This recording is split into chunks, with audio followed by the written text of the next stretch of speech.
friends.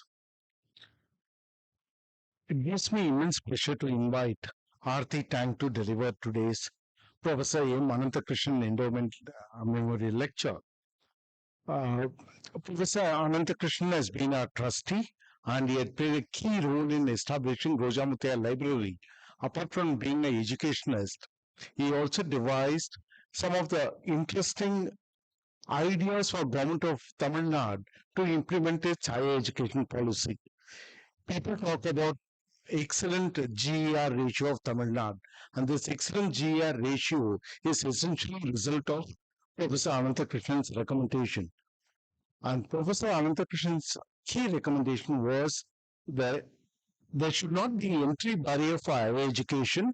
The quality should be evaluated at the end of the program and not at the entry level.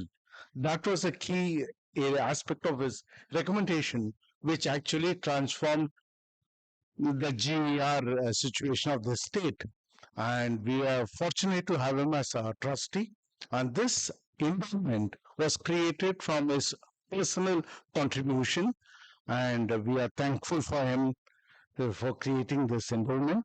And we are really happy that somebody like Aarti can talk about private collections and public engagement, which is a fitting tribute to a public intellectual like Professor Ananthakrishnan. Before that, may I invite my colleague, Mr. Prakash, to hand over a copy of Journey of Civilization to today's speaker, please.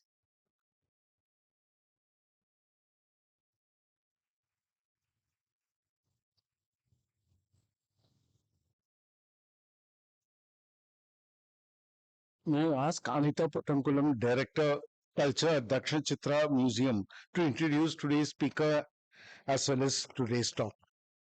Over.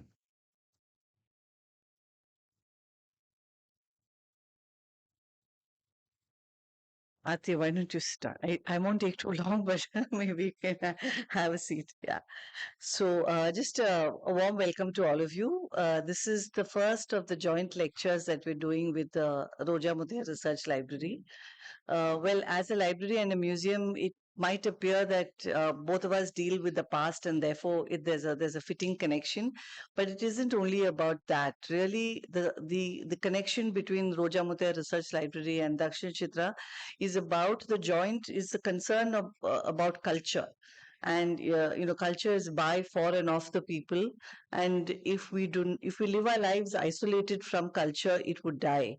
So I would say that that is the sort of philosophical basis of our joint endeavors. Just I'll give a short introduction to Aarti. Aarti Tank is a curator at the Maharaja Sawai Singh II Museum and Jaipur Fort. Aarti started her journey in the arts as a practicing visual artist and holds a Bachelor of Visual Arts from the Faculty of Fine Arts, MSU Baroda. In 2015, she moved to London and proceeded to earn an MA in Fine and Decorative Arts from Sotheby's Institute of Art, London, followed by a PG diploma in Museum Cultures from the University of London. Consequently, Aarti spent the next 2 years experimenting with various roles within the art world: a graduate traineeship in continental furniture at Sotheby's, a curatorial research internship in design, architecture, and digital at the Victoria and Albert Museum, an apprenticeship in the Central Archive at the British Museum, and a VIP liaison and talks manager at the London Art Fair. After returning to India in 2019, Aarti first worked on various small private collections as a freelance collection manager before joining the curatorial team of the Jaipur Palace Museum and Jaipur Fort in November 2021. Since joining the museum, she's gained hands-on experience in refurbishing old displays, creating new galleries, updating documentation systems, and much more. Her experience of working with a wide range of collections from old master paintings to contemporary art helps her view art from a uniquely diverse perspective. And what is also very interesting is that, of course, we must all be aware that the country is currently sort of at the cusp of a museum boom, whether it's a central government, state governments, or private collections. We're beginning to see the start of a museum boom in India, and professionals like Aarti really represent this young, extremely rigorously trained, people who are coming into the museum field with a wonderful international exposure. So, with that, Aarti, I'd like to invite you for the talk. Private collections, public engagement.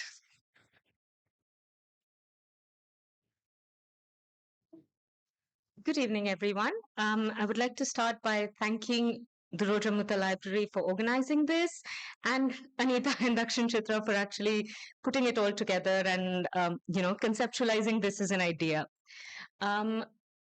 I think what I would like to talk about is primarily, I don't know if many of you have visited Rajasthan or Jaipur or know much about the collection and its history.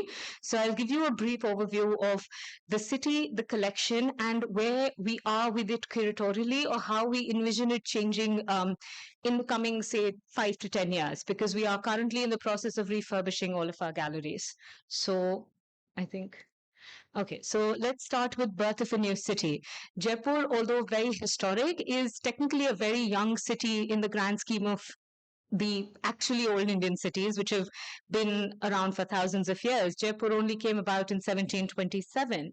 And that too, the Kachwaha rulers of Amer, who've been there for centuries at that point, they were facing massive issues with water and space. And the then Maharaja, Sawai Singh II, decided to build a new city entirely. He identified a site close by, excavated it from within the hills. Ambalka Dungri was this cluster of tiny hills which was cleared away to make space for Jaipur, and then the city was built on it. So it was very rigorously planned. Maps were sourced from all over the world, experts were collected, and it was a culmination of everyone's effort that Jaipur came about. One thing that we are still known for, and which can still be seen in the city even after its expansion, was the way in which it was planned. It looks to be very geometric and very linear, but actually the older part, the walled city area, the fortified part of it, was based entirely on Vastu Shastra and Shilp Shastra. So, for example, they took the 9 grid sort of pure geometry cubes, but then because Aravalli was intersecting on one part, they shifted the grid to the sort of lower right, and that's how they conceptualized the city while maintaining the principles in the older treaties.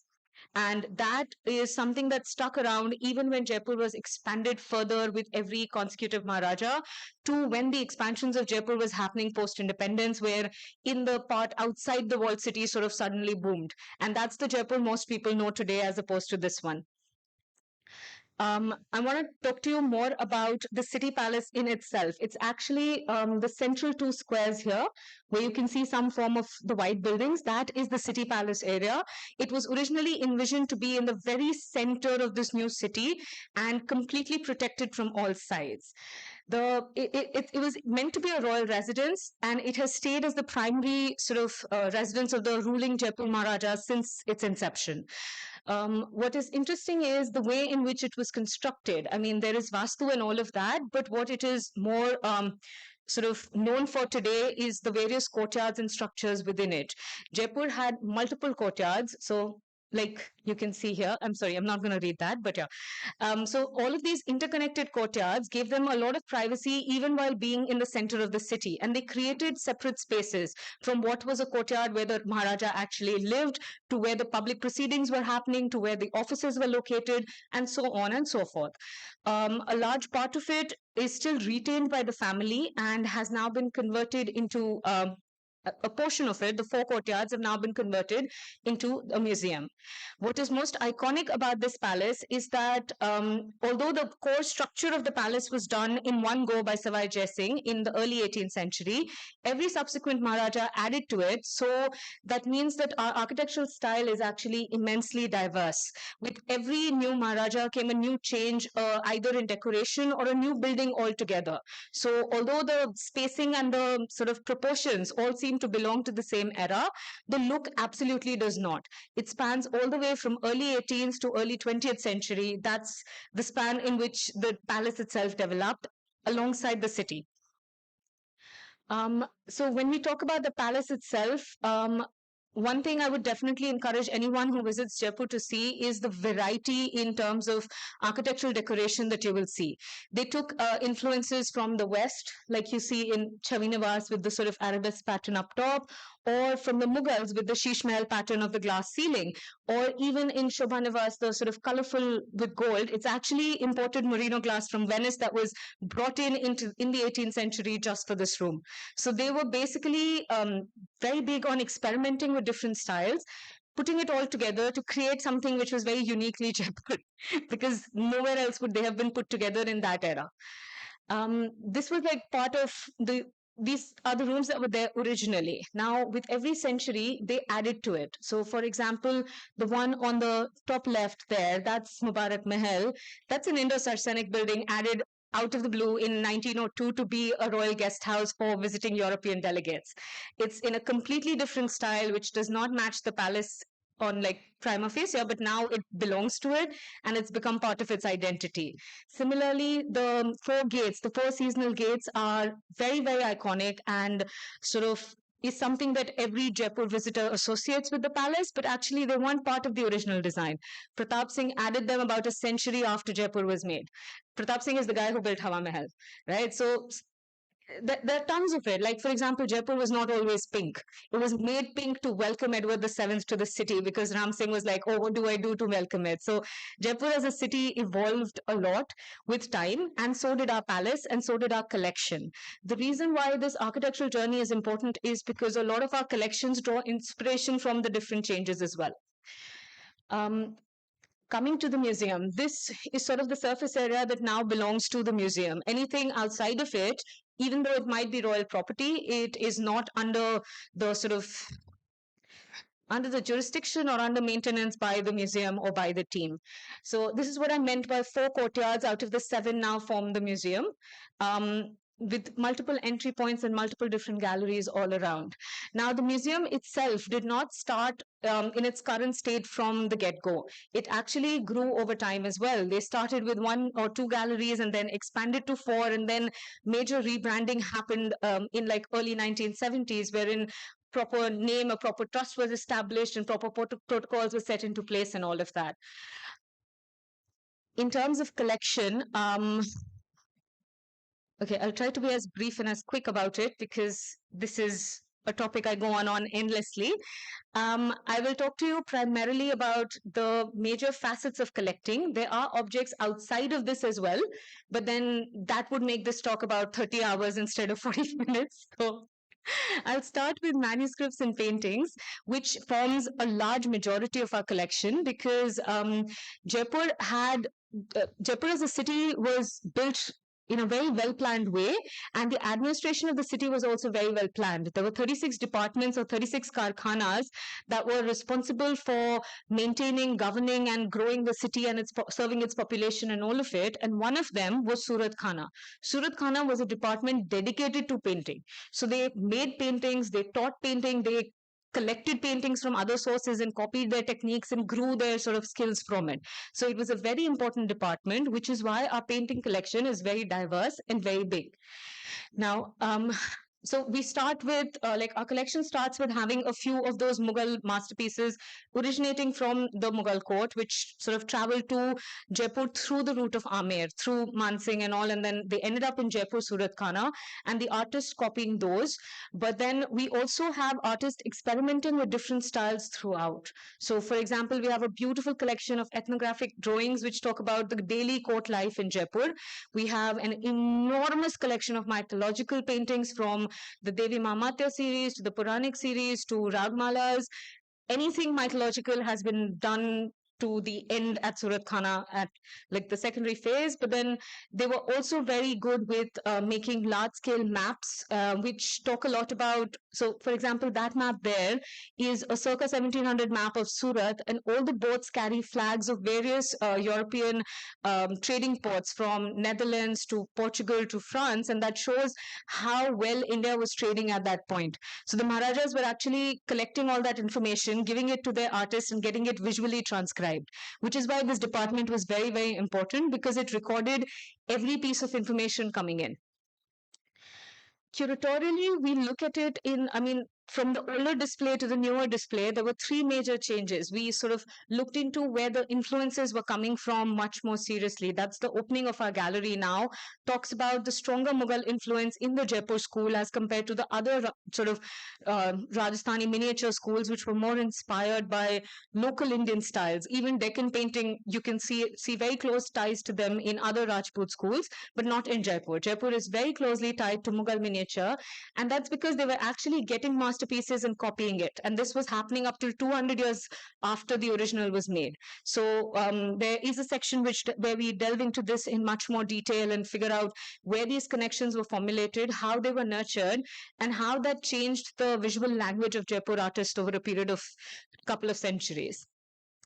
Second thing we look at is the iconography that the Jaipur court had set. So they were building these marakas of folios which had hundreds of paintings in them, but of course one miniature artist could not have completed it all. So the way they sort of made it work is they set very sort of rigid iconographic definition for various characters, and they made sure every artist followed it, and that made it into a series. So for example, the Durga Path, Devi Mamatya, they had a very set pattern of a white face with those reddish palms and blue hands and vermilion feet. So even though the costume and the face shape and all of the Durga Devi changes, it's still identifiable as one folio, and that it all can belong together.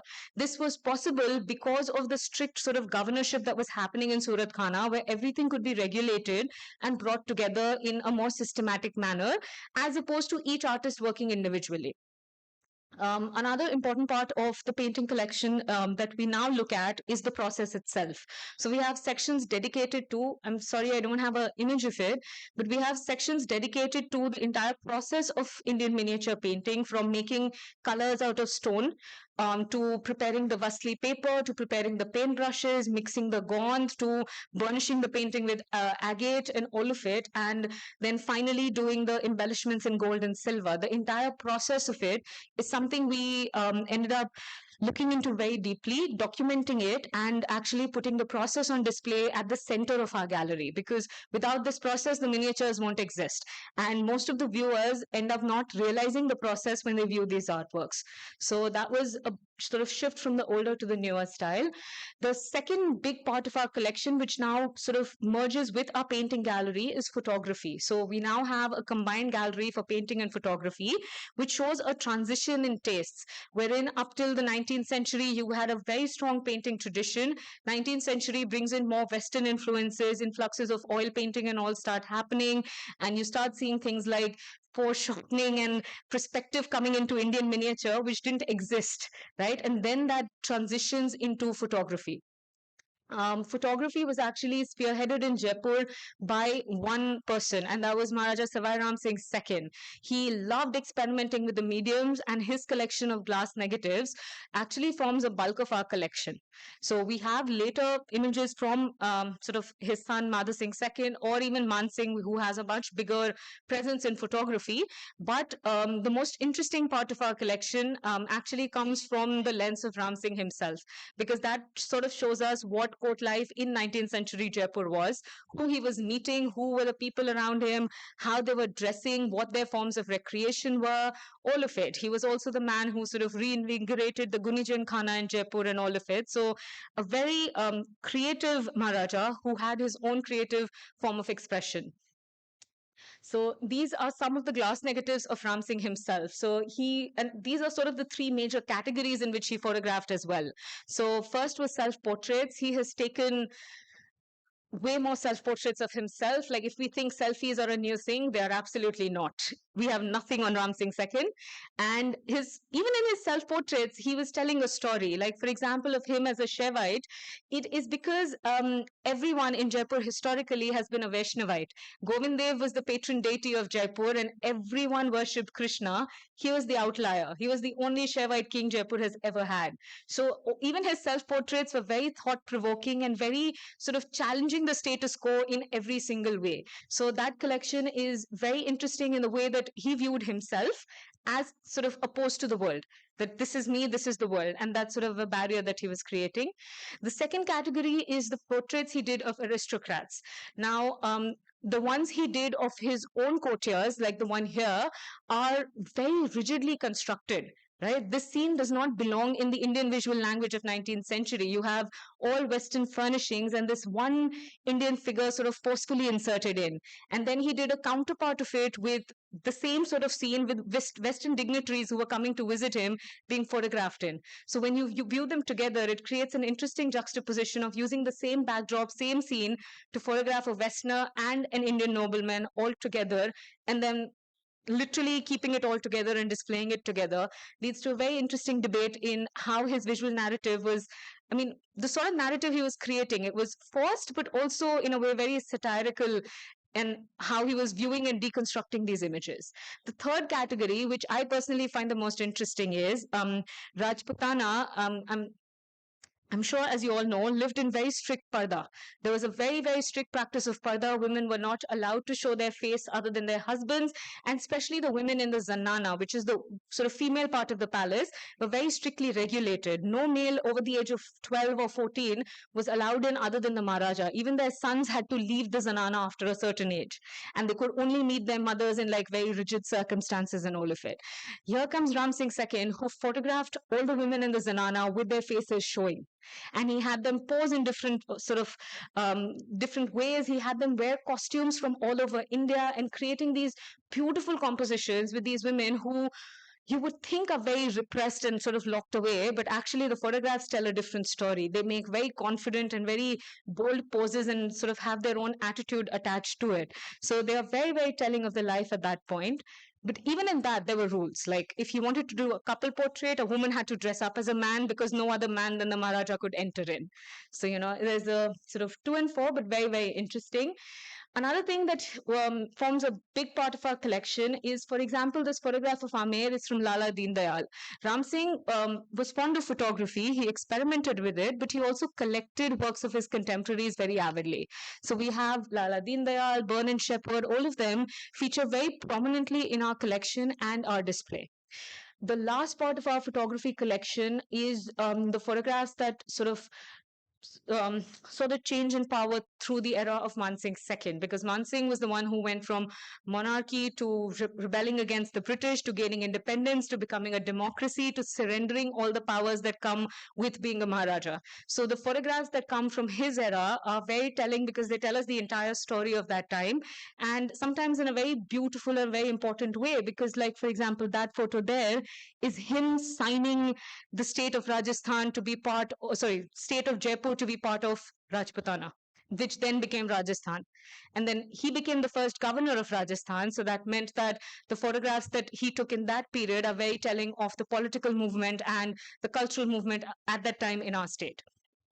Even before that, Man Singh was like delegated for World War II to northern Egypt and all. So the photographs of that time are historically important, but also sort of show the kind of variety in life that he lived, the sort of best in luxury that you can ever imagine, to then going off to fight a war in a desert with his soldiers, to then coming back, surrendering his kingdom, and then retaining that power in the form of a political sort of office, and then becoming a diplomat for India and going to Spain as an ambassador. So there's this entire journey which his photographs document, which is immensely interesting, and that's the last part of our current painting and photography gallery. The second major collection we have is textiles. Many textiles that were made locally in Jaipur, but also textiles that they collected from all over India, because as the ruling class, they were keen to collect the best of everything. So if the Maharaja wants silk, he will send someone to Banaras to get thans of the material. If he wants pashmina, someone goes to Kashmir and fetches that for him. So our collection actually has the best of every place nearby, but then also things that were made locally. For example, block printing, wherein the Maharaja established an entire industry in Sanganer and Bagru and sort of cultivated it into becoming what it is today, right? So the collection includes that. And another very interesting point is it includes a lot of royal gifts, because textiles were apparently exchanged quite easily as part of royal gifts going back and forth. And we would have things like panel of Kutch embroidery or all of that as part of the collection, just because, not because it was collected, because it was given as a gift and it stayed within the royal collection. So the display now, you have garments of the king and the queens and all of that, but the way it is structured, there are certain elements that are immensely interesting. So, for example, in women's clothing, we currently display it. So in Jaipur, women used to dress according to the occasion. So for Tej, you would wear leheria. For Diwali, you would wear navy blue or black. For Sharad Purnima, you would wear peach and white. So everything had a dress code and a protocol attached. And our current display sort of mimics that as to what a Maharani would wear on what occasion. Not just the Maharani, the entire Zanana for that matter. And it's sort of displayed in that way, telling the story of how these colors played a role even in the way they even in their everyday life, going all the way back to the inception of the city. Um, the Maharaja's outfits, however, tell a different story because the Maharaja did the color schemes not with his actual garments but with his turban. So you wear a Fagunya turban on Holi and so on and so forth. But the clothes itself are very telling because for Maharajas in particular, we have a lot of outfits that came as royal gifts. They arrived as royal gifts, which meant that they could not conform to the actual size of the Maharaja, right? So this is the actual choga of Ram Singh II. He, as you've seen in the photograph, was a very slight man, but he has gifts coming in about 5 sizes too big because the Maharaja is meant to be larger than life, and you can never belittle him by saying he's petite. So, even though they knew, they have met the king, they know what he looks like, a royal gift was not usable, but you could never give him a usable gift because you would offend him if you do. So, things like that tell a very interesting story about life at that time and the sort of minor day to day struggles that they had in exchanging these gifts. The third category is sort of a printed quilted jacket. Now, I don't know if many of you have seen it. They're all the rage up north. Everywhere there are Sanganeri block printers sold. Come winter, they are stocked full of printed quilted jackets, and everyone seems to think it's a modern invention. It's actually not. It goes back to early 1800, and it has always been around. And people are just that. I mean, the textiles of that time period and the prints and the way in which they were cut and formed actually continue to inspire audiences today, designers today, and when they come and study our collection, they pull out these bits and pieces and they create something new out of it. But this actually is that they were a lot more fashion forward than you would imagine. One thing that we are very keen to look into in more detail going forward, at least in the way when the gallery gets restructured, is the different kinds of fabrics we are still addressing right now, because we have individual displays for, say, mull coming from Dhaka, or sort of block prints and different originating in Jaipur, Kashmiri Pashmina or Banarsi silk and all. We have different displays, but one thing we have not differentiated very well, which we hope to, is the different techniques that exist in the Jaipur collection. This is a very, very, very small glimpse of it, but then you would have things like the beetle wing embroidery, you would have Gotapati, which is very quintessentially Jaipur, you would have Zari, you would have very, very fine silk embroidery, you have block printing, you have Danka, and you have about 12 other styles like this, which sort of tell the depth of craftsmen that they were employing and keeping, because we have records of which craftsman was doing what work at what period for what pay. So to create that sort of a display which talks about just the sheer variety would be very interesting, and would actually go very well with this sort of a collection because it's very, very diverse. One thing I do not have an image of, and I'm sorry, but I encourage all of you to come to Jaipur and see, is our collection of sports related clothing. So Man Singh II was a famous polo player. He was the one who brought India his first, our first victory in international polo and the Polo World Cup. So we have all of his original costumes with his own Pachranga flag and all of it. But then we also have, say, for example, the billiards costume of Ram Singh II. He loved the game enough to make 9 rooms dedicated to billiards, and he got these custom velvet costumes with Salma Sitara embroidery on it and all of it, and they are a sight to behold when paired with his ivory sort of embellished stick for billiards. So the sporting collection is actually very quirky and very fun, and more telling of the private tastes of the Maharaja than garment industry in general, but still a very interesting display. The fourth part would be weapons. As Rajputs, they were born warriors and they loved everything to do with it. They still do. Weapons feature very, very prominently in our collection. In fact, our gallery is still called Silekhana. Silekhana was the name of the karkhana which was responsible for making and maintaining weapons.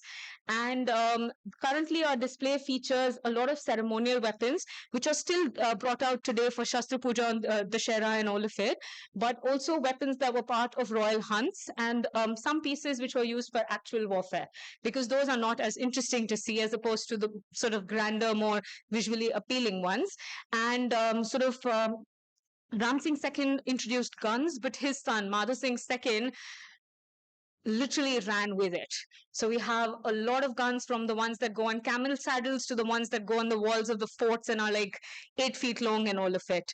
So while there is variety in the kind of objects you see, you also have a lot of accoutrements that are part of our weapons collection, from belts to archers' rings to bejeweled dagger handles or hilts that were changed over time and things like that. Curatorially, what we are interested in looking at now is the evolution of weapons that happened over a period of time.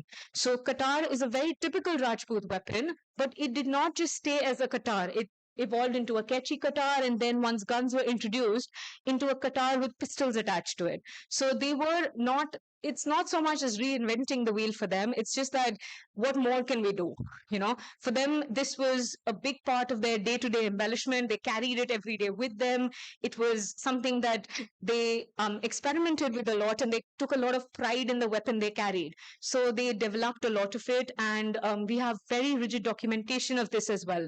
So preferably when we do replan this gallery, we want to focus on how the weapon forms evolved with time, from traditional Rajput forms to more modern sort of Western influence forms, but the entire trajectory of it. Another thing we want to look into, and what we have a lot of in our collection, are these weapons which carry other hidden tools and weapons inside them, or the weapons that completely separate into individual bits and pieces. So, for example, for the individual bits and pieces one, it is really convenient because if you need to, you can change one component and still keep reusing the same weapon. You don't need to sort of start from scratch. For the other two, it is very interesting because you never know how many things are concealed inside a weapon. You might think it's a back scratcher, it ends up being a dagger. So sort of the way in which they open and the fact that the mechanism still work 250 years later is quite telling of the craftsmanship that they had at that point, and that's something which we're very keen to explore further. The last part of the collection is on transports. Now, most of the transports in our collection are what they use to travel around the city itself. We do not have transports that they used for, like, we don't have Man Singh Ji's plane and all of that. We just have transports which they used around the city. But even in that, we are lucky enough to have a large variety of things. So, for example, we would have a bullock cart going all the way to a Victorian buggy. And in between, we'll have a lot of procession-related transports because City Palace plays an important role in a lot of religious celebration and ritual. So, for example, Takte Rava is used to carry the idol of Devi in the Tej and Gangor Yatra that still happens. So technically, it's part of our collection. It's on display, but it's taken out and physically carried out of the palace around the city every year twice. And that's just part of the custom and living tradition of the city. So you would have a large variety like Jal Jhunli or the silver cart or the Maharaja's wheelchair. But sorry, I don't have a gallery image of this because this gallery is currently being reconstructed. And the way it's been reimagined is to create that entire procession again, to create an elevated ramp and let the visitor walk in and view the objects at the height at which they would have been viewed when viewing from the parapets of the Havelis and all of it. So that was the way in which we reimagined this, that I think we could not physically carry them around the palace every day. That would have been bad for some of the objects that were extremely delicate. What we could do is allow the visitor to travel around with them. So that's the plan for it. And this is supposed to go live this year. So hopefully when you next visit us, you'll be able to see the display. Another important part is the role the palace plays within the city of Jaipur itself. There are smaller day-to-day rituals, but it's more important in the larger-than-life celebrations that happen. And the fact that Jaipur, the city palace itself, still plays a very important role in it. And by city palace, I mean not just the buildings, but also objects from the collection. Like, for example, the silver palanquin that you see here, it's actually part of our transport display, and this is what comes out, and the idol of the Devi from the Zanana is brought out for the procession. So this is how that happens twice a year. So there are things like that, but then there would also be, for example, the first fire for Holi, the Holika, starts from City Palace, and the Maharaja is the one who lights it, and they carry the fire all around the city, and that still happens till date. But now we have started to be a lot more inclusive. So, for example, for Gurupura, we actually, because we own a sword given to a Maharaja by one of the sons of Guru Nanak Dev, we put that sword on display. We called in people locally to come and sing Gurbani on sort of in Sarvatobhadra, which is a central site in the museum, to sort of be more inclusive and sort of bring out parts of the collection that are usually not talked about a lot, but they still exist. So while we can't put them on permanent display, we bring them out and connect them to the audiences through smaller displays. Similarly, that photo is actually from Sakrat. We bring out the Maharaja's original patang and chakris, which are like 350 years old, and we put those on display temporarily for 4 days, but then we open up the roof and we let people go up, fly kites, eat tilka laddu, have chai, pakoda, and all on the house, that come to the museum, see the collection, but also celebrate with us. So, and this is something that has become a recurring occurrence over the last decade, and we are growing this with each new event that we do. The other part of it is the way in which we educate. We are lucky enough to be invited. I'm lucky enough to be invited to give a lecture here, but most of our education is still sort of done more locally, in the sense that we are very welcoming to interns coming in and working with us. We do it internationally and domestically. We have tie-ups which happen on a regular basis. Like, for example, École de Louvre in Paris sends us interns every year. So on a 3-month rotation. So there are things like that. There are interns who write to us and we call them in throughout the year whenever we can fit them.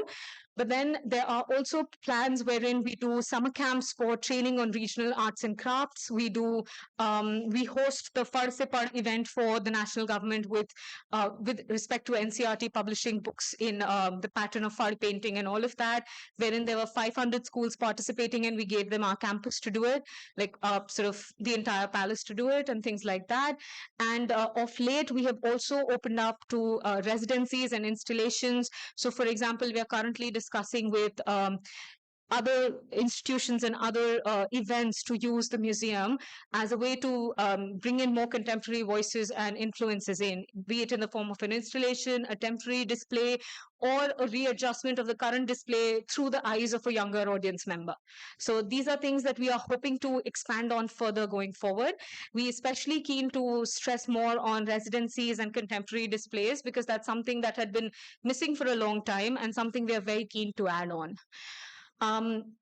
When it comes to training, there is, of course, the summer camp, but we also train a lot of our local workers and daily wagers. So we live in a very historic palace, which now comes under heritage status. So we can't conserve and maintain it using regular means. We need special craftsmen who understand things like what a chuna jali is, what the process is, or who understand what araish is and how it should be done, restored, cleaned, maintained, all of that. So when we started to struggle with finding craftsmen post-COVID, we realized it might be time for us to train our own. So we actually invited daily wagers in. We paid their salary while they were learning our course. So they were paid a daily wage to learn, and now we employ them to work around the palace. Similarly, we retain a lot of skilled workers. So, for example, that image is of a Siklikar working on a collection object. A lot of the objects are still maintained using traditional means by these traditional craftsmen. So even if we do involve modern conservation practices, we don't completely do away with the traditional way, because that's part of the palace life. The palace has always had an in-house Siklikar, and it always will. What we do now is ensure that the skill passes on, that the recipe for the khadak that he's using to polish it is preserved and it gets passed on. One thing that we as a museum, I think everyone does, we do focus on restoring our objects and artifacts and all of it. of late and going for the next 5 years, the focus is now shifting from just objects to architecture itself. Because, like I mentioned, our architectural buildings are as much a part of our identity as our objects. So now we are looking much more into architecture, and that's the plan going forward for 5 years. So, for example, Sarvato, for as long as everyone living now knows, has been pink. It has been pink since 1876, but actually it was made of white araish, right? So now the process is ongoing where we are recovering the original white araish, not redoing it, but restoring it to what it looked like originally, but leaving a certain part of it pink because, again, that is also now part of our history. And this leads to more interesting discussions as to which history are we restoring it to? How far back are you going? And how are you restoring it in a way that the following years are not completely wiped out, because we now have to be conscious of that as well. So that is one of the bigger projects that's ongoing. Similarly, the Dories, they were repainted with like various layers of synthetic paint, are now being restored to original Araish tones and colors. So the sort of the overpaint was removed using various methods and is now in the process of being restored. So this work is going on in multiple sites around the palace and is likely going to be our focus for the next 5 years. Preferably we'll finish before that, but yes, that sort of takes precedence. Now, one way in which the museum does a lot of interacting, which most people don't know about or would think that the curators are not involved in, is the way in which we commercialize our museum, or the way in which we get revenue to do all of these projects. Because as anyone sitting in this room would know, it is not easy or cheap to run a museum. The way we do it is we have a dedicated museum shop which creates a lot of custom pieces inspired by our collection. You would have miniature replicas of the actual objects, but I think the more interesting take is when they create more contemporary pieces carrying influences of the collection. So that part has been receiving a good sort of feedback, and we are keen to grow on that further. The other part is called Friends of the Museum. We have a dedicated space which is given out to artists and craftsmen who practice rare mediums. So, for example, this is painting on rice, writing on rice. We have tarkishi, we have silver work, we have miniature painting. Any of these art forms which are skilled, which required years of practice to master, we now give these artists a space to practice, to sell their work, and to even sort of market themselves better. And that is our way of sort of preserving these crafts, but also giving these craftsmen a platform, because the palace itself has a decent audience that comes in anyway. So it gives them a platform regardless. The third way is we have a fantastic cafe and a restaurant and bar. And that it used to be a royal cafe, which then got completely redesigned and modernized and built into a more contemporary style, wherein we serve absolutely traditional Rajasthani food, but then we now also do a lot of fusion or Western food, because Rajasthan, a majority of our tourists are foreign visitors. So we've learned to cater to their palate and provide for that as well. And lastly is events. So I'm not sure if many of you here know, but a lot of historic buildings in Rajasthan are rented out for the day or for an event and things like that. And we have now put together a structured events team that looks into sort of doing photo shoots and corporate events and even weddings and all, with the whole theme of Royal Rajasthan and all of it. So that is a big way in which a lot of funding can come in. And that's pretty much it. Thank you.